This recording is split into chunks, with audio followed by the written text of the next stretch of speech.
Hello everyone, नमस्कार। उत्कर्ष classes के इस मंच पर आप सभी का स्वागत है। फ्रेंड्स, अभी तक हमने जो क्लास की है वह क्लास है अनुच्छेद 51 का तक, यानी कि हमने फंडामेंटल ड्यूटीज के जो प्रोविजंस हैं उसको पढ़ लिया है। और इसके पहले की क्लास की यदि हम समरी बताएं तो उसमें हमने नागरिकता को भी पढ़ लिया है, नागरिकता किस प्रकार से मिलती है, इससे संबंधित सारे पहलू। उसके बाद हमने प्रस्तावना को भी पढ़ा। उसके बाद हमने फंडामेंटल राइट्स यानी कि हमारे मूल अधिकार क्या हैं उसको भी पढ़ा। उसमें writs high court, supreme court किस प्रकार से जारी करता है, क्यों जारी करता है, मार्शल लॉ सहित सारे प्रोविजंस को उसमें से हमने समझा। उसके बाद हमने भारतीय संविधान में कुछ नीति के निदेशक तत्व दिए गए हैं जो शासन के मूलभूत हैं, उसका भी हमने अध्ययन किया। हमने फंडामेंटल ड्यूटीज यानी कि हमारे जो मूल कर्तव्य हैं उनका भी हमने अध्ययन किया। अब तक ये जो क्लास है, यह क्लास किसी भी एग्जाम्स में बनने वाले क्वेश्चन को 40% से ज़्यादा तक कवर करने की क्षमता रखती है। यानी कि अभी तक की क्लास को आपने इस वीडियो के माध्यम से या सेल्फ से किसी अन्य टीचर्स के द्वारा पढ़ाया गया हो या फिर स्वयं से अपनी किताबों के माध्यम से अगर आपने यहाँ तक का भी अध्ययन किया है तो आप भरोसा करिए कि आप जो किसी भी एग्जाम का जो विषय का वेटेज होता है उस वेटेज में, मान लीजिए पॉलिटी आप पढ़ रहे हैं तो पॉलिटी का जो 100% का किला है उस किले को 45% तक आप भेदने में सक्षम हैं।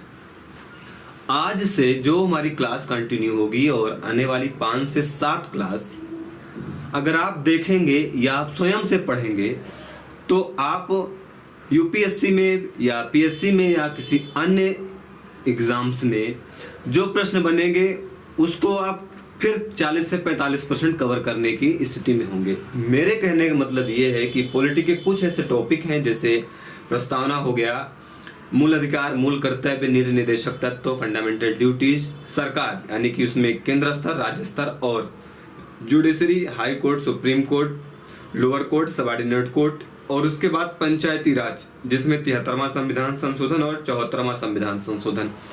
इस चीज को आप अच्छे से कर लेते हैं तो मैं आपको भरोसा दिलाता हूं कि आप पॉलिटी से बनने वाले लगभग 80% प्लस क्वेश्चन को करने की स्थिति में रहोगे। यदि हम एक आइडिया दें कि अगर पॉलिटी से 20 प्रश्न बनता है और आप इन टॉपिक को कवर कर लिए, बाकी सबको छोड़ दिए, तो आप पॉलिटी के बनने वाले 20 प्रश्न में से कम 15 से 16 क्वेश्चन एकदम से निश्चिंत होकर सही करने की स्थिति में हैं। तो मेरे कहने का अभिप्राय मात्र इतना है यहाँ कि आज की क्लास और आने वाली 5 से 7 क्लास और इसके पहले वाली क्लास यदि आपने देखी है, आपने पढ़ा है, आपने नोट्स बनाया है तो आप पॉलिटी के बनने वाले अधिकतम क्वेश्चन को सही करने में सक्षम होंगे या आप उसको पास आउट करने में सक्षम होंगे। आज हम जो क्लास है वह कंटिन्यू करेंगे संसदीय व्यवस्था। संसदीय व्यवस्था वैश्विक स्तर पर भी मान्य है और अध्यक्षीय व्यवस्था भी मान्य है। आज हम संसदीय व्यवस्था का अध्ययन करेंगे और जो संसदीय व्यवस्था होती है फ्रेंड्स, इसका जो मूलभूत तत्व है वह बहुत से हैं, लेकिन उसमें सबसे महत्वपूर्ण मूलभूत तत्व हम यह मान सकते हैं कि यह विधायिका, कार्यपालिका दोनों मिलकर एक ऐसे शासन की स्थापना करते हैं जिसमें उत्तरदायित्व की जो भावना होती है वह बहुत ज्यादा होती है। उत्तरदायित्व किसके प्रति? जनता के प्रति, क्योंकि जो जनता है वही सांसद को चुनती है, केंद्र स्तर पर, राज्य स्तर पर वह विधायकों का चुनाव करती है। तो ये जो संसद और विधायक होते हैं ये डायरेक्ट जनता के प्रति उत्तरदायी होते हैं, क्योंकि जनता ने इनको वोट ही इसी आधार पर किया है कि आप जाइए हमारे लिए अच्छे अच्छे नियम कानून बनाइए, क्योंकि हम बहुत व्यस्त हैं, हमारे पास इतना समय नहीं है कि हम कृषि कानून बनाएं, प्राइवेसी पर कानून बनाएं, ये सब हम नहीं कर पाएंगे, हमें और बहुत सारे काम हैं। आपको ही हम शक्ति दे देते हैं कि आप जाइए मेरा यह काम करिए। जब जनता उस व्यक्ति को ऑथराइज कर रही है कि जाइए आप हमारा काम करिए, जाहिर सी बात है वह व्यक्ति अथराइज है उस काम को करने के लिए। अगर वह काम नहीं करता, मान लीजिए जनता ने कहा कि देखिए भूख प्यास की बहुत समस्या है, पानी स्वच्छ नहीं मिल रहा है, क्यों ना आप ही जाके हमारे संबंध में ये कानून बनवाएं। और जिस जनता ने सांसद और विधायक को चुना वह ऐसा करने में अक्षम हो जाता है, उत्तरदायी नहीं हो पाया, क्या होगा? अगली बार जनता उसे नकार देगी, ना बाबा तुझसे ना हो पाएगा। आप हमारी मनोभावनाओं को, हमारी आवश्यकताओं को पूर्ण नहीं करते, इसलिए वोट मत मांगना कि अब की बार और मौका दीजिए। नहीं, 5 साल तो हम भूखे प्यासे मर गए, अब फिर 5 साल भूखे प्यासे मरे तो अगली बार तो फिर हम वोट देने के लिए बचेंगे ही नहीं, हम तो परम धाम को सिधार जाएंगे। इसलिए जो यह उत्तरदायित्व की व्यवस्था है वह संसदीय व्यवस्था का मुख्य गुण है, मुख्य दर्शन है। यह दर्शन ही इसी पर है कि आप उत्तरदायित्व का निर्वहन करेंगे। आप उत्तरदायित्व का निर्वहन नहीं करेंगे तो जनता आपको दोबारा बोलेगी, ना अब की बार तुम्हारी सरकार नहीं, अब की बार किसी और की सरकार। तो संसदीय व्यवस्था का एसेंस यही है, दर्शन यही है, मुख्य दर्शन यही है कि उत्तरदायित्व की बात इसमें होती है। अब हम चलते हैं आज की क्लास के फ्रेमिंग को, देखते हैं कि आज की हमारी जो क्लास है वह किन किन मुद्दों पर, किन किन टॉपिक्स पर फोकस है, इसी को हम देखते हैं।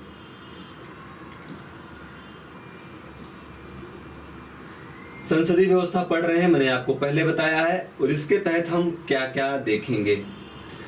इसका सामान्य पहलू देखेंगे। सामान्य पहलू हमने आपको बता दिया, संसदीय व्यवस्था क्या है। उसके बाद इसके सिद्धांत को देखेंगे। उसके बाद इस सिद्धांत में यानी कि संसदीय व्यवस्था में कुछ कमियां हैं, उन कमियों को भी हम देखेंगे। उसके बाद भारत में संसदीय व्यवस्था को क्यों अपनाया गया, क्योंकि अध्यक्षीय व्यवस्था का भी हमारे पास ऑप्शन था और तानाशाही का तो ऑप्शन हमेशा ही रहता है। उसके बाद फिर भारत ने, ऐसा कहा जाता है कि यह ब्रिटिश व्यवस्था से इस व्यवस्था को अडॉप्ट किया है, यानी संसदीय व्यवस्था हमारी ब्रिटिश व्यवस्था पर फोकस है, आधारित है। देखेंगे क्यों, कैसे, क्या कोई अंतर है। अगर अंतर है तो वही हमारा एग्जाम का सबसे फेवरेट क्वेश्चन है, क्योंकि अपवाद भी बहुत ज्यादा ढूंढे जाते हैं एग्जाम में, और अगर अपवाद है तो आपको इसको जानना ही समीचीन होगा अगर आपको पास होना है तो। उसके बाद फिर इससे कुछ संबंधित पहलू हैं, उन पहलुओं को भी जान लेंगे, और आप लोग तो पहले से भी जान ही रहे हैं ऐसा क्या है। ठीक है, कैबिनेट व्यवस्था को या संसदीय व्यवस्था को ही कैबिनेट व्यवस्था कहते हैं, प्रधानमंत्री के नेतृत्व वाली व्यवस्था कहते हैं, और इसी का सरकार का वेस्टमिंस्टर प्रणाली भी कहते हैं, क्योंकि वेस्टमिंस्टर ब्रिटेन का एक स्थल है, उसी स्थल से यह अनुमान लगाया जाता है कि चलो क्यों ना हो संसदीय व्यवस्था का एक और नाम दे दें, क्योंकि नामकरण संस्कार में तो चाहे हमारा देश हो, चाहे वसुधैव कुटुंबकम के अन्य देश हो, नामकरण करने में वो बहुत स्मार्ट हैं, बहुत आगे। इसलिए एक ही व्यवस्था के विभिन्न विभिन्न नाम होते हैं, और जिसे आप जानना चाहिए, क्योंकि कहीं ना कहीं उससे प्रश्न आपके सामने पुट अप किए जा सकते हैं, क्वेश्चन बन सकते हैं, और आप जान भी गए, अब आपका क्वेश्चन गलत नहीं होगा। अगर हम संसदीय व्यवस्था के थोड़ा से संवैधानिक प्रावधान देख लें, क्योंकि हम संविधान पढ़ रहे हैं और क्लास हमारी पॉइंट ऑफ व्यू के यानी कि पीटी के पॉइंट ऑफ व्यू से हमारी यह क्लास है, तो पीटी के पॉइंट ऑफ व्यू से हमें अनुच्छेदों के बारे में थोड़ा बहुत तो जानकारी होनी चाहिए। ये नहीं कि अनुच्छेद 1 में राज्य की बात, फिर अनुच्छेद 2 में किसकी बात, 3 में किसकी बात, 395 में किसकी बात, ये आपसे नहीं पूछा जाता कि आप संविधान पढ़ रहे हैं इसका मतलब आपको सारे संवैधानिक प्रावधान और एक एक अनुच्छेद रटे हों, न कोई रट सकता है। अगर रट ही सकते थे तो 60 देशों के संविधान को अध्ययन करके हमारे देश के संविधान निर्माता क्यों इसको बनाते, क्यों 60 देशों का संविधान, लगभग 60 देशों के संविधान को उन्होंने पढ़ा, नेहरू रिपोर्ट को पढ़ा, भारत शासन अधिनियम 1935 को पढ़ा, 2/3 वहीं से ले लिए। तो संविधान निर्माता भी ये नहीं चाहते थे कि हमें जो आता है हमें हर बातें लिखी होनी याद हो, जो बातें याद हैं हम उन्हीं को लिखें। उन्होंने उन बातों को भी लिखा जो उन्हें याद नहीं थी, और उन्हें ये भी लगा कि ये व्यवस्था और अच्छी हो सकती है, तो उसको उन्होंने कई जगह से अडॉप्ट कर लिया। तो मेरे कहने का मतलब ये है कि आप इस भ्रम में, इस परेशानी में, इस पसोपेश में, इस दुविधा में बिल्कुल ना रहें कि आपको सारे संवैधानिक अनुच्छेद रटे होने चाहिए। तो अगर हम संवैधानिक प्रावधान देखें तो केंद्र स्तर पर अनुच्छेद 74 और 75 में संसदीय व्यवस्था के संकेत मिलते हैं या उसके प्रावधान है। उसी तरीके से राज्य स्तर पर भी संसदीय व्यवस्था ही अडॉप्ट की गई है। और संसदीय व्यवस्था का मतलब ये नहीं हुआ कि केवल संसद, क्योंकि आम लोग है ना उसके आगे दी ता लगा लेने के बाद मतलब उसी पर फोकस हो जाते हैं कि संसदीय व्यवस्था है, संसदीय, संसद प्लस दी तो केवल संसद ही है। अरे विधायक भी हैं, तो व्यवस्था हमारी जो संसदीय है वह केंद्र स्तर पर भी है और राज्य स्तर पर भी है।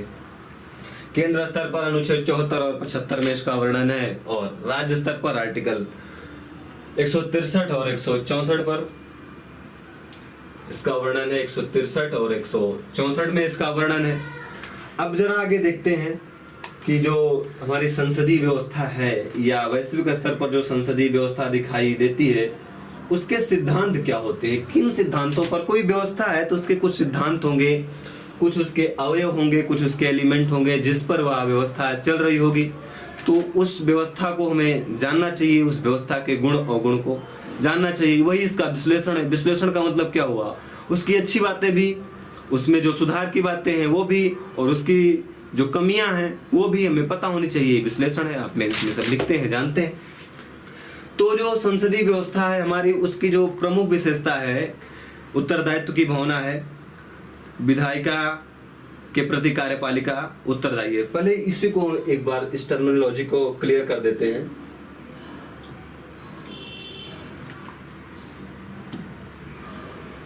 विधायिका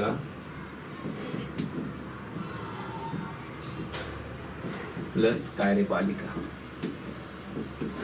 तो जो हमारी संसदीय व्यवस्था है या संसदीय व्यवस्था का जो प्रमुख गुण है उसमें क्या होता है कि ये जो कार्यपालिका है यह इसके प्रति उत्तरदायी होती है।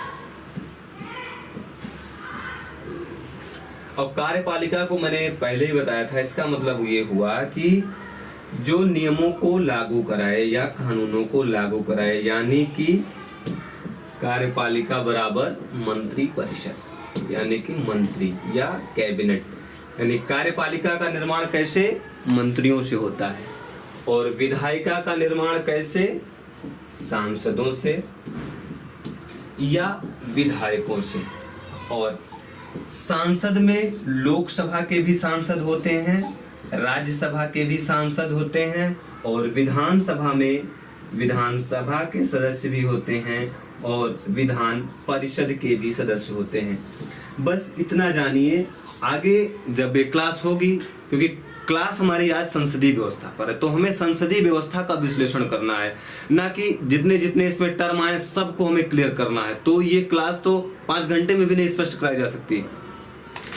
5 घंटे में भी हम इसको नहीं, इसमें आने वाली सब टर्मिनोलॉजी को क्लियर करा सकते हैं आपको। हाँ, लेकिन आने वाली 5 से 6 क्लास में सारी टर्मिनोलॉजी क्लियर हो जाएंगी, ये आपसे मेरा वादा है। तो विधायिका में कौन कौन शामिल, सांसद प्लस विधायक। जिस सांसदों में लोकसभा के भी सांसद होंगे, राज्यसभा के भी सांसद होंगे, विधानसभा में विधानसभा के भी सदस्य होंगे, विधान परिषद के भी सदस्य होंगे। तो कार्यपालिका मतलब मंत्रिपरिषद, और विधायिका का मतलब सांसद और विधायक। और ये जो विधायिका होती है, कानून बनाने वाली संस्था यही है। तो कानून बनाने वाली संस्था विधायिका कहलाती है, और कानून को लागू कराने वाली संस्था कार्यपालिका कहलाती है। जैसे अभी आपने देखा होगा कृषि कानून को, किसको, कृषि कानून को। कृषि कानून कैसे बना, क्या कृषि मंत्री साहब ने बना दिया? अरे कृषि मंत्री ने कैसे कानून बना देंगे? कानून बनाने के लिए आप जानते हैं 3 संस्थाएं हैं। पहली है लोकसभा, राज्यसभा, उसके बाद हमारे देश के संवैधानिक प्रमुख कौन, राष्ट्रपति, प्रधानमंत्री नहीं, राष्ट्रपति। अब इन्होंने कोई कानून बनाया, फिर यहां से भी पारित होना चाहिए। अच्छा, दोनों लोगों ने पारित भी कर दिया, तो अब इन साहब के पास जाएगा कि आप चिड़िया बैठाइए। चिड़िया बैठाने का मतलब हस्ताक्षर करिए, हस्ताक्षर करिए। जब तक हस्ताक्षर राष्ट्रपति महोदय नहीं करेंगे, राज्यसभा लोकसभा में मोदी जी कितना विशेषता गिना दें कृषि कानून की, कि सब कृषक करोड़पति हो जाएंगे, अंबानी की तरह कंपनी स्थापित करेंगे इस कानून के बाद। कोई मतलब नहीं है, बना लीजिए जितना कानून बनाना हो। ज्ञानी जैल सिंह जब राष्ट्रपति थे तो राजीव गांधी जी ने बनाया था कानून डाक विधेयक, राज्यसभा लोकसभा से पारित, गया राष्ट्रपति के पास, राष्ट्रपति ने हस्ताक्षर नहीं किया, ज्ञानी जैल सिंह थे, रख लिया पॉकेट में। बनाते रहिए कानून, जब तक हस्ताक्षर नहीं करेंगे हम कुछ नहीं होगा।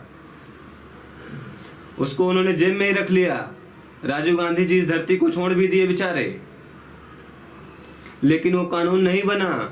तो कानून तभी बनेगा जब लोकसभा और राज्यसभा उस कानून को पारित करेंगी। और कृषि कानून को लोकसभा राज्यसभा दोनों ने पारित किया था, उसमें सभी सदस्य पार्टियों के मेंबर थे।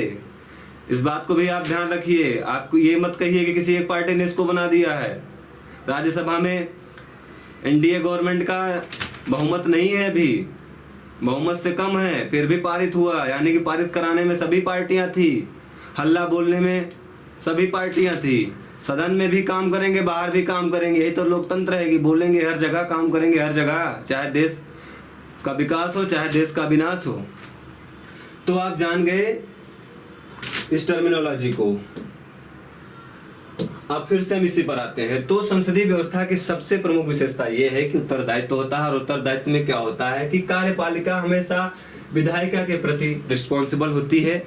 यानी कि कार्यपालिका उन्हीं कार्यों को कर सकती है जिन कार्यों को करने में विधायिका की सहमति है।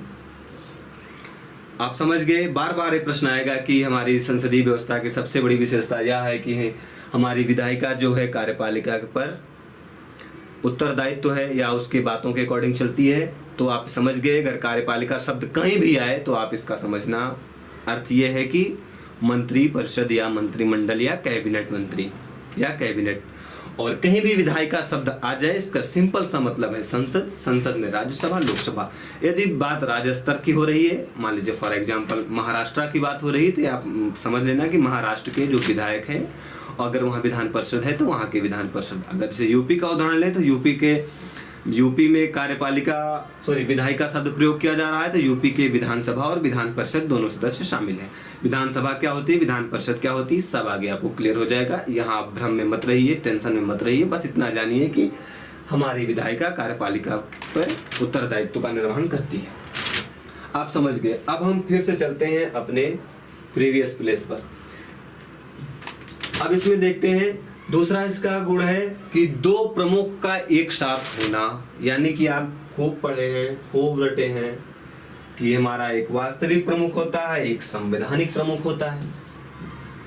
एक वास्तविक प्रमुख होगा, एक संवैधानिक प्रमुख होगा। प्रश्न ये भी बन सकता है कि जो संवैधानिक है तो क्या वह वास्तविक नहीं है, जो वास्तविक है तो क्या वह संवैधानिक नहीं है, नॉन कॉन्स्टिट्यूशनल है। ऐसे ही बना दिया गया है आंख मूंद के यार रात 8 बजे। क्या ऐसा कोई पोस्ट है? अब प्रश्न बन सकता है कि एक जगह लिख रहा है संवैधानिक, जगह रहा है वास्तविक। तो इसका मतलब ये हुआ कि जो हमारी संसदीय व्यवस्था है उसमें अभी आपको हमने बताया कि लोकसभा राज्यसभा कोई भी कानून पास आउट कर दे, जब तक हमारे संवैधानिक प्रमुख यानी कि हमारे देश के राष्ट्रपति महोदय अपनी चिड़िया नहीं बैठाएंगे, यानी कि हस्ताक्षर नहीं करेंगे, वह कानून वह व्यवस्था लागू नहीं होगी। इसलिए हमारे जो संवैधानिक प्रमुख हैं वह हमारे राष्ट्रपति साहब हैं। और वास्तविक प्रमुख का मतलब ये हुआ कि प्रधानमंत्री। अब इस चीज को हम यहाँ ना समझा के इस पॉइंट में अच्छे से क्लियर कर देंगे। तो पहले का मतलब ये समझिए कि हमारी संसदीय व्यवस्था में दो प्रमुख हैं। केंद्र स्तर की हम बात कर रहे हैं। अगर हम राज्य स्तर की बात करें तो राज्य स्तर पर वास्तविक प्रमुख हमारा राज्यपाल हो जाएंगे। और जो संवैधानिक प्रमुख हैं वो राज्यपाल हो जाएंगे। और जो वास्तविक प्रमुख हैं वो हमारे देश के मुख्यमंत्री हो जाएंगे। सिंपल। अब इसकी दूसरी विशेषता हम जानते हैं कि प्रधानमंत्री की मुख्य भूमिका होती है। जरा इसको यहाँ तो नहीं समझा जा सकता, इसके लिए पेज ही लेना पड़ेगा। पेज ले लेते हैं। पीएम लेड गवर्नमेंट इसे बोल सकते हैं, यानी कि प्रधानमंत्री के नेतृत्व वाली सरकार। अब 3 एग्जाम्पल आपको देते हैं। 3 प्रधानमंत्रियों को आप समझते हैं, जानते हैं, बस उन्हीं के दर्शन को, उन्हीं के कार्य को, उन्हीं के कार्यप्रणाली को, और उन्होंने अपना प्रधानमंत्रित्व काल किस प्रकार से निर्वहन किया या कर रहे हैं। आप उसको अपने दिमाग में लाइए, आपको बहुत अच्छे से समझ में आ जाएगा कि संसदीय व्यवस्था में प्रधानमंत्री का नेतृत्व किस प्रकार से होता है। पहले प्रधानमंत्री हम देख लेते हैं जो स्वर्गीय इंदिरा जी हैं। जो कि हमारे बीच नहीं है, बहुत दुख की बात है। और ये जो दो हम प्रधानमंत्रियों की बात कर रहे हैं वो हमारे बीच में हैं, और भगवान से कामना है कि वो जब तक धरती रहे तब तक रहे। अगले हैं मोदी जी। अब तीनों लोगों का जरा कार्यप्रणाली आप ध्यान में लाइए, आप बहुत अच्छे समझ जाएंगे प्रैक्टिकली। इंदिरा जी थी, कोई बोलता नहीं था इनके सामने, ये किसी के सामने बोलते नहीं थे, ये किसी को बोलने नहीं देते, या इनके सामने कोई बोलता नहीं। मतलब समझ रहे हैं? इनको मन में आया कि इमरजेंसी लगाना चाहिए, इन्होंने इमरजेंसी लगा दिया। इन बेचारों को ये लगता है, या लगता था, अब तो है नहीं, प्रधानमंत्री जीवित तो ही हैं और काफी दिन जीवित रहे हमारे देश के गौरव की बात है। इनको ये लगता था कि इमरजेंसी ऐसी कुछ चीज नहीं है, हम प्रधानमंत्री हैं, हम अपने कर्तव्य का निर्वहन बिना बोले भी कर सकते हैं, तो बिना बोले भी अपने निर्वहन काम कर सकते थे। इनको भी लगता था कि यार रात 8 बजे के बाद पुरानी मुद्रा नहीं चलनी चाहिए, नोटबंदी कर दी है। इनको एक बार गुस्सा आई, या इन्होंने समझा मिनी कॉन्स्टिट्यूशन ही कर दिया। आप पढ़ते हैं 42वां संविधान संशोधन, वो मिनी कॉन्स्टिट्यूशन कहा गया? लीजिए, एक कॉन्स्टिट्यूशन तो था, एक मिनी कॉन्स्टिट्यूशन भी आ गया। मतलब 2 घंटे में कम से कम 51 आर्टिकल जोड़ दिया इन्होंने। तो बताइए, प्रधानमंत्री मुख्य भूमिका में है कि नहीं? बाकी लोकसभा राज्यसभा क्या कर रही है? कुछ नहीं। इन भाई साहब को लगा 370 हटा देना चाहिए, हटा दिए। लोग कहां कहां टहले घूमे कि हटाइए, हटा दिए, फिर से लगाइए। बोले जो कर दिया तो कर दिया, अब नहीं करूंगा वापस, क्योंकि तुम ही तो कह रहे थे कि हाथ लगा के देखिए क्या हस्त्र होगा। अब हम हस्त्र को देखेंगे, अब पुनः 370 नहीं देखेंगे संविधान में, देखेंगे भी तो इस अवस्था में कि ये समाप्त हो चुका है।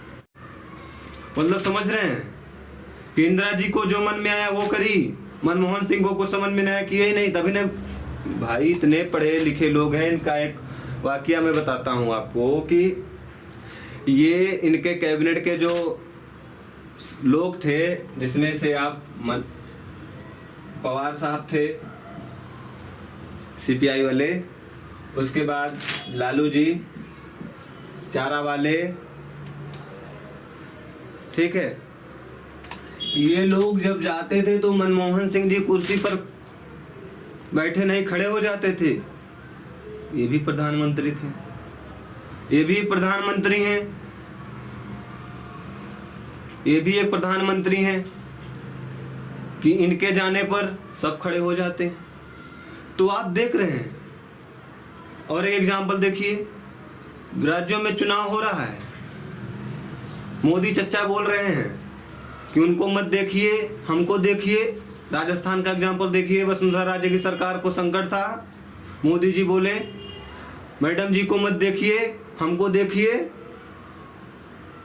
सब लोग बोले नहीं, हम मैडम जी को ही देखेंगे। मैडम जी ने भी कहा चलिए हम ही को देखिए। क्या हुआ? मैडम जी हार गई। मतलब कि इंदिरा जीती, इंदिरा लाओ देश बचाओ। मोदी जी के बारे में क्या कहा जा रहा है? अब की बार मोदी सरकार, मुमकिन है तो मोदी है, मोदी है तो मुमकिन है। मतलब संसदीय व्यवस्था में प्रधानमंत्री की मुख्य भूमिका है, होती जा रही है। और हमें तो ऐसा लगता है कि अध्यक्षीय चुनाव हो रहा है। भाई अध्यक्षीय चुनाव में यही तो होता है। डोनाल्ड ट्रंप कहते हैं हमको देखो, वहां कौन कौन चुन के जाएगा विधायिका में, उनको मत देखो। अरे फिर तुम अध्यक्षीय व्यवस्था क्यों न अडॉप्ट कर लें? यही तो हमें आगे बताना है कि इसकी कमियां क्या हैं, सुधार क्या करना चाहिए। तो आप समझ गए कि संसदीय व्यवस्था में प्रधानमंत्री की मुख्य भूमिका। प्रधानमंत्री मजबूत तो संसदीय व्यवस्था में जो चाहेगा वो करेगा। अरे लोकसभा राज्यसभा में बहुमत हो जाए, रोज संविधान संशोधन करो, और राष्ट्रपति साहब तो हस्ताक्षर करेंगे ही सर, राष्ट्रपति साहब की संवैधानिक बाध्यता है। एक बार वो कानून को वापस कर सकते, नहीं हस्ताक्षर नहीं करूंगा। दोबारा संविधान ने लिख दिया है कि अगर दोबारा गया आपके पास तो साहब आपको हस्ताक्षर करना है। लेकिन एक बात ये भी है कि समय सीमा कोई उल्लेख नहीं। राष्ट्रपति के पास कितने विधेयक भेजो, उनको कब हस्ताक्षर करके देना है ये संविधान ने लिखा ही नहीं। लेकिन खैर, अगर राष्ट्रपति साहब ऐसा करेंगे तो लोकसभा और राज्यसभा में महाभियोग पारित करके उनको हटा दिया जाएगा। तो कोई राष्ट्रपति साहब क्या समझते, राजभवन में रह रहे हैं, कौन था टेंशन लो, साइन कर ही दो, अक्षरशः साइन हो ही जाता। अब चलते हैं आगे। आगे क्या चलना है, अब इसमें देखना है बहुमत का शासन। संसदीय व्यवस्था की विशेषता है कि बहुमत का शासन कैसे, अरे भाई ऐसे लोकसभा में जिसका बहुमत आम चुनाव में, लोकसभा के चुनाव में जिस पार्टी को बहुमत मिलेगा, और बहुमत का सिंपल सा मतलब टोटल संख्या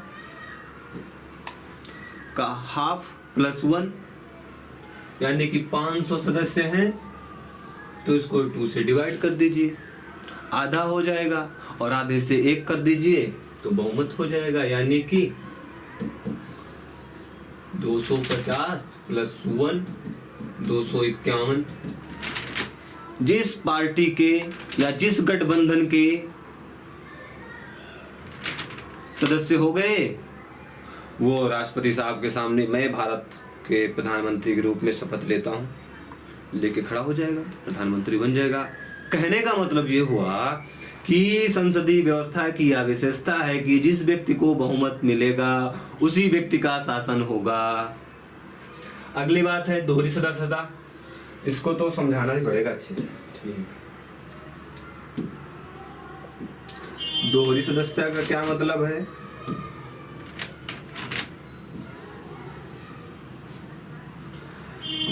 दोहरी सदस्यता का सिंपल सा मतलब है दोहरी, डुअल मेंबरशिप, दोहरी सदस्यता यानी कि डुअल मेंबरशिप। इसका मतलब दो नागरिकता नहीं है लेकिन दो सदस्यता है। मतलब ये हुआ कि अभी आपने देखा कि विधायिका भी थी और कार्यपालिका भी थी।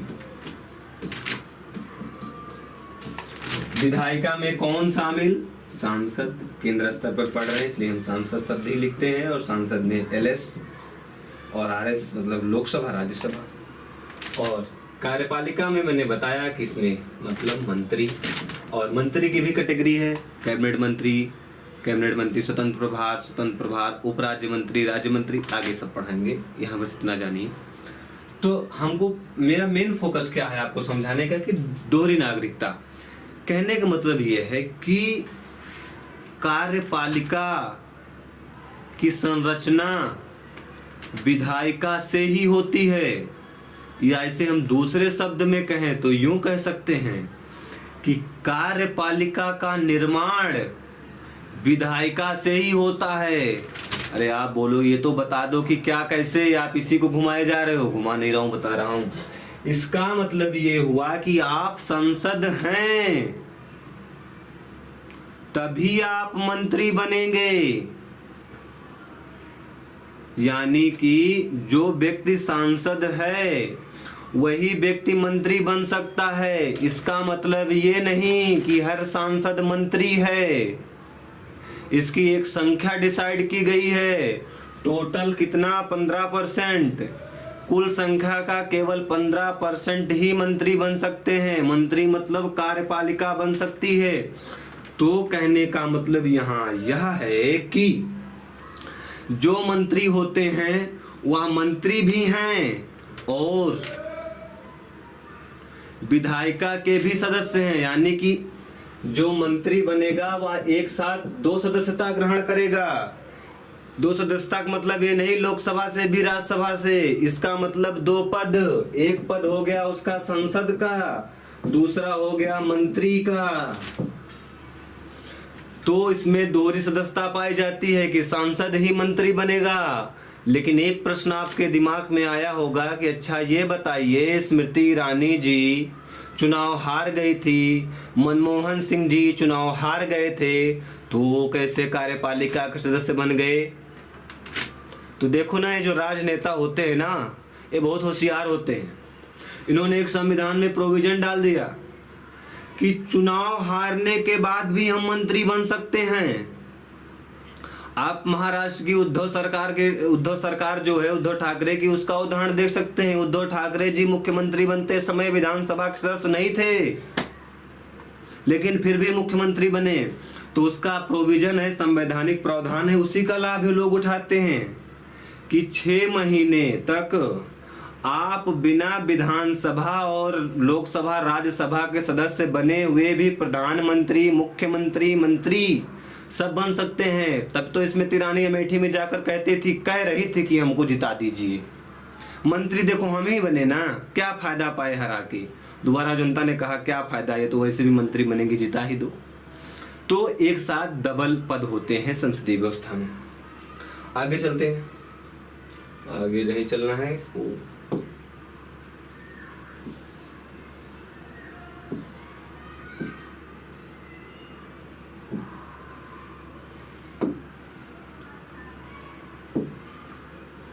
आगे है लोकसभा का विघटन, मतलब इसको भी समझ लेते हैं अच्छे से कुछ नहीं समझना है, सब संविधान की भाषा में समझना है। संविधान की भाषा में ऐसे समझना है कि लोकसभा का विघटन होगा, यानी कि सामान्यतः लोकसभा का कार्यकाल 5 वर्ष होता है, लेकिन इसका विघटन हो जाएगा तो वह लोकसभा 4 साल की भी हो सकती है। और लोकसभा का विघटन की बहुत सी स्थितियां हैं, लेकिन हमें 1-2 स्थितियों का यही अध्ययन करना है। आगे जब हम लोकसभा पढ़ेंगे, सेपरेट क्लास होगी लोकसभा, तो लोकसभा में आदि से अंत तक और आगे भी क्या हो सकता है उसका भी अध्ययन करेंगे। यहाँ तो हमें संसदीय व्यवस्था को समझना है, और संसदीय व्यवस्था के गुण क्या हैं, दर्शन क्या है, उन्हीं दर्शन के बिंदुओं को और बिंदुओं के बारे में थोड़ी थोड़ी बातों की जानकारी करना समीचीन है। तो विघटन कैसे होगा? या तो इसका कार्यकाल पूरा हो जाए, यानी कि सामान्यता या व्यवस्था है कि लोकसभा का कार्यकाल 5 वर्ष, और लोकसभा का कार्यकाल क्या है? संसदों का कार्यकाल है। लोकसभा कौन कार्यकाल? कोई लोकसभा व्यक्ति है? किसने चुनाव लड़ा था इसका कार्य 5 साल पूरा हो गया? अरे लोकसभा एक संस्थान है भैया, जिसका निर्माण संसदों से मिलकर होता है। और वो संसद एक्सपायर तो लोकसभा भी एक्सपायर, भंग, विघटन, कुछ भी बोलो, समाप्त बोल दो। तो मतलब ये हुआ कि संसदों का कार्यकाल समाप्त, वह लोकसभा विघटित या समाप्त। दूसरा कैसे हो सकता है कि जो सरकार थी उसको बहुमत मिला था, वो बहुमत ही खत्म हो जाए या राष्ट्रपति उसको भंग कर दे, तभी लोकसभा का विघटन हो जाएगा। और भी कारण है लोकसभा के विघटन होने का। जब हम इसके आगे यानी कि राज्यसभा के बाद लोकसभा यानी कि आर्टिकल 81 अनुच्छेद 81 को जब हम पढ़ेंगे, तब लोकसभा के बारे में पूरी पोस्टमार्टम होगी। फिर अगला क्या है? उत्तरदायित्व का प्रभाव और निरंकुश शासन। बहुत इंपॉर्टेंट चीज है, समझिए। 2 चीजें लिखी थी, क्या क्या? एक था उत्तरदायित्व।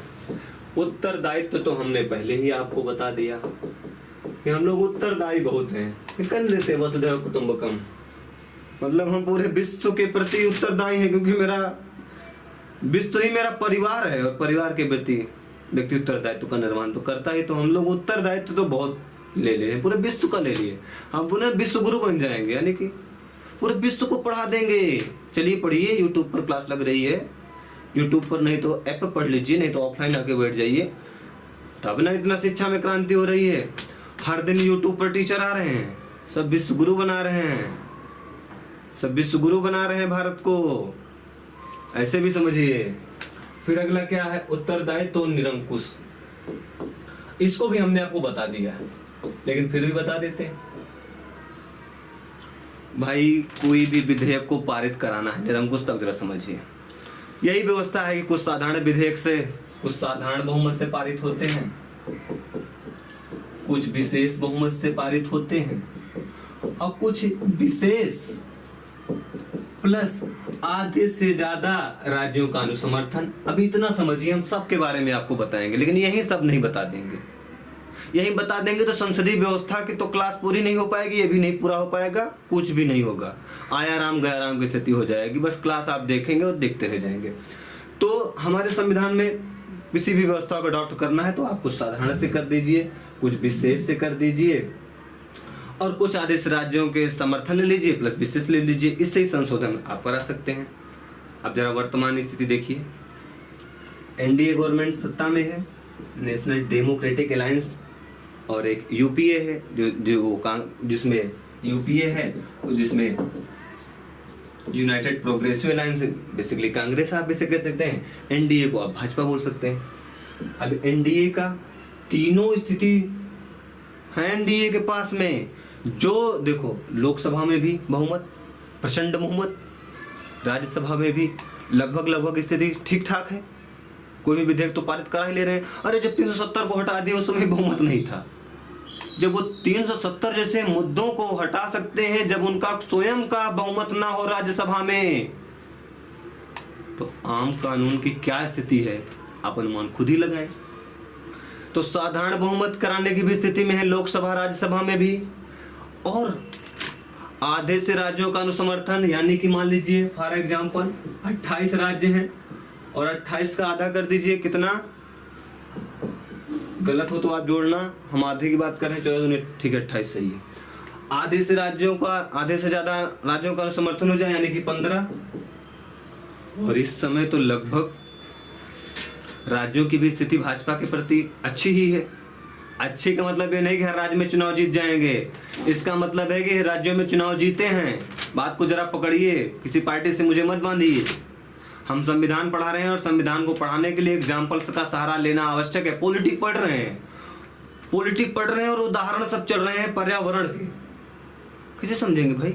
अब हम पर्यावरण का एग्जाम्पल लें, एक शेर है, शेर के 5 परिवार हैं और वहां 3 लोग ही हैं अन्य जानवरों में, इसलिए शेर बहुमत में है। क्या मतलब हुआ पॉलिटी पढ़ाने का। पढ़ा रहे हैं पॉलिटी और एग्जाम्पल पर्यावरण का ले रहे हैं, साइंस टेक का उदाहरण ले रहे हैं पॉलिटी में। अरे जहां समीचीन हो वहां लीजिए। हाँ, पर्यावरण का एग्जाम्पल हमने जब पीछे का अनुच्छेद पढ़ाया, डीपीएसपी पढ़ाया, उसमें पर्यावरण संरक्षण की बात की गई थी, तो हमने पर्यावरण का उदाहरण ले लिया पॉलिटी में।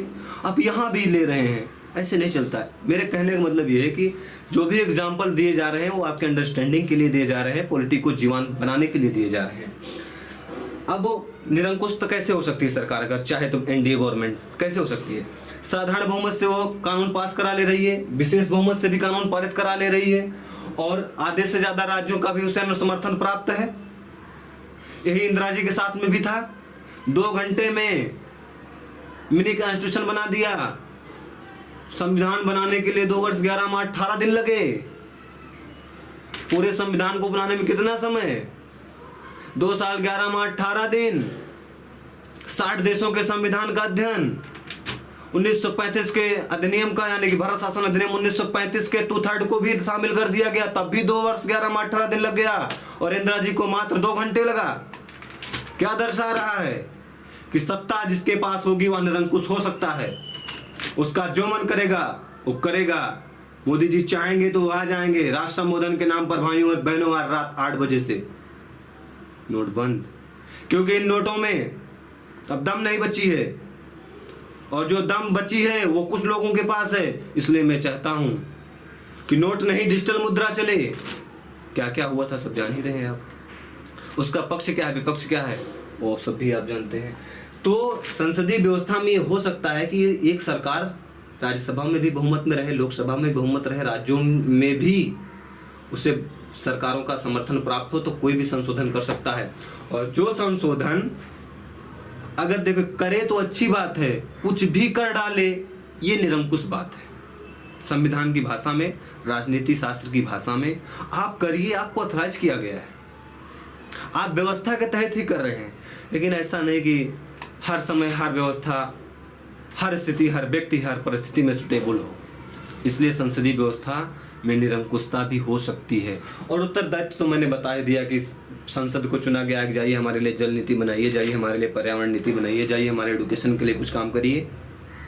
ये काम नहीं करेंगे, वोट मांगने जाएंगे कि भाइयों बहनों कि फिर हम चुनाव लड़ रहे हैं, जनता कहेगी सर चुनाव तो आप पिछले बार भी लड़े थे, इसलिए आप चुनाव लड़ो लेकिन आप जीतोगे नहीं। ये डर जो है ना, वह सांसदों को, विधायकों को उत्तरदायित्व की भूमिका निर्वहन करने के लिए आदेशित करता है। उनकी आत्मा को झकोरता है कि हे सांसद, कुछ काम करो, कुछ दाम करो, वरना अगली बार चुनाव में जमानत जब्त होगी। आप इन दोनों सिद्धांतों को समझ गए, आगे चलते हैं हमारी संसदीय व्यवस्था के और क्या गुण हैं। उत्तरदायित्व, निरंकुशता, और ये भी मैंने बता दिया। फिर उसके बाद क्या है, सामूहिक उत्तरदायित्व है। अच्छा, एक बात और है इसी में कि निरंकुशता का प्रतिषेध भी हो सकता है। कैसे?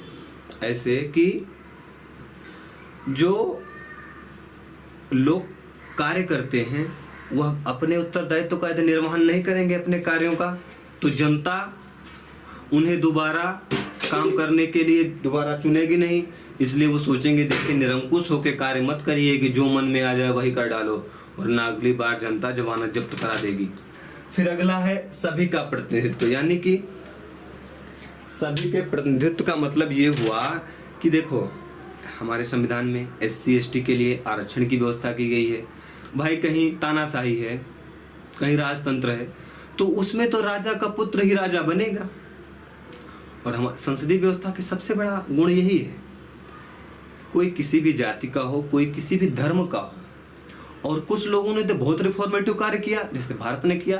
भारत ने तो कहा भाई सभी लोग चुनाव लड़ सकते हैं, लड़ सकते थे। लेकिन आप जानते हैं कि कोई भी समाज हो, कोई भारत ही नहीं, पूरे विश्व में कहीं भी आप देखेंगे तो आप इक्वल डिस्ट्रीब्यूशन ऑफ फाइनेंस या वित्त का या धन का आप इक्वली रूप से किसी को नहीं बांट सकते कि सबके पास 5 रुपए ही होगा, फिर बढ़ेगा तो सब में 5-5 लाख ही बढ़ेगा। यानी कि जितने नागरिक हैं सब में इक्वल रूप से रिसोर्सेज बंट पाना संभव नहीं है। मार्क्स ने भी पहले कहा कि सशस्त्र क्रांति के माध्यम से धन का इक्वल डिस्ट्रीब्यूशन हो जाएगा, लेकिन बाद में उसने कहा ना, संभव नहीं है। मतलब जिसने दर्शन दिया वो भी इस बात को मानता है कि ना, ये तो ना हो पाएगा। इसलिए हमारे संविधान में या हमारी जो संसदीय व्यवस्था है उसमें एक रिफॉर्मेटिव कार्य किया, सुधारात्मक कार्य किया कि चुनाव लड़ने का सबको अधिकार है, लेकिन कुछ ऐसे वर्ग भी हैं जो चुनाव लड़ सकते हैं। अब देख लीजिए, कोई है चुनाव लड़ रहा है, 1000 बाइक की रैली निकाल रहा है, और एक व्यक्ति है उसके पास एक बाइक भी नहीं है कि चला जाए संसद भवन तक या चुनाव आयोग जहां पर नामांकन का कार्य करवाए। भाई चुनाव लड़ना है तो आपको नामांकन पर्चा दाखिल करना पड़ेगा ना। अभी देखने लो यूपी बिहार में खूब दौड़ मची है नामांकन के लिए। एक है जो नामांकन के लिए केवल 10,000 10,000 20,000 उसके पास बाइक है, और एक है जिसके पास केवल एक भी नहीं है। अभी क्या चुनाव जीतेगा जिसके पास खुद की एक बाइक नहीं है? ये वाला तो ऐसे ही जीत जाएगा इसके विरोध में। केवल बाइक सवार वालों से कह देगा देखिए पेट्रोल का पैसा भी तुमको दिया, खर्चा पानी भी दिया, और जीत जाएंगे फिर देंगे, इसलिए हमको जिता दो। तो ये वाला तो पहले वाला 1000 वाला तो केवल रैली के दम पर जीत गया, ये बेचारे कहाँ रह गए? इनसे तो हो नहीं पाएगा। तो संविधान ने इसीलिए SC ST के लिए सीटें रिजर्व कर दी कि आओ, आप ऐसे नहीं आ पा रहे तो ऐसे आओ। और अभी ना बढ़ा दिया गया फिर से 104 संविधान संशोधन पढ़िए, अभी आगे पढ़ाएंगे आपको जब लोकसभा पढ़ाएंगे तो, कि अगले 10 साल के लिए फिर, क्योंकि लगा मोदी जी को कि अभी भी प्रतिनिधित्व हो नहीं पाया इतने साल की राज्य व्यवस्था में। तो आप इस लाइन का मतलब समझ गए कि संसदीय व्यवस्था में समाज के प्रत्येक वर्ग का प्रतिनिधित्व हो जाता है। यदि नहीं हो पाता तो कुछ ऐसे अफर्मेटिव प्लान किए जाते हैं, अफर्मेटिव व्यवस्थाएं की जाती हैं जिससे सभी लोग उसमें शामिल हो जाएं। आई थिंक आप सब कुछ समझने की स्थिति में हैं। सब कुछ समझने की स्थिति का मतलब यहाँ ये है डियर कि आप संसदीय व्यवस्था का क्या दर्शन है, इसको आप समझ गए, जिसमें उत्तरदायित्व की मुख्य भूमिका थी। एक साथ दो प्रमुख होते हैं, प्रधानमंत्री की मुख्य भूमिका होती है, बहुमत का शासन होता है, लोकसभा का विघटन होता है, दोहरी सदस्यता होती है, उत्तरदायित्व निरंकुशता का प्रतिशत और उत्तरदायित्व की भावना ज्यादा होती है और सभी का प्रतिनिधित्व हो सकता है। और भी इसके गुण हैं, लेकिन इतने ही आपके लिए सफिशिएंट हैं और इस पीटी की क्लास के लिए भी सफिशिएंट है, यानी कि इतने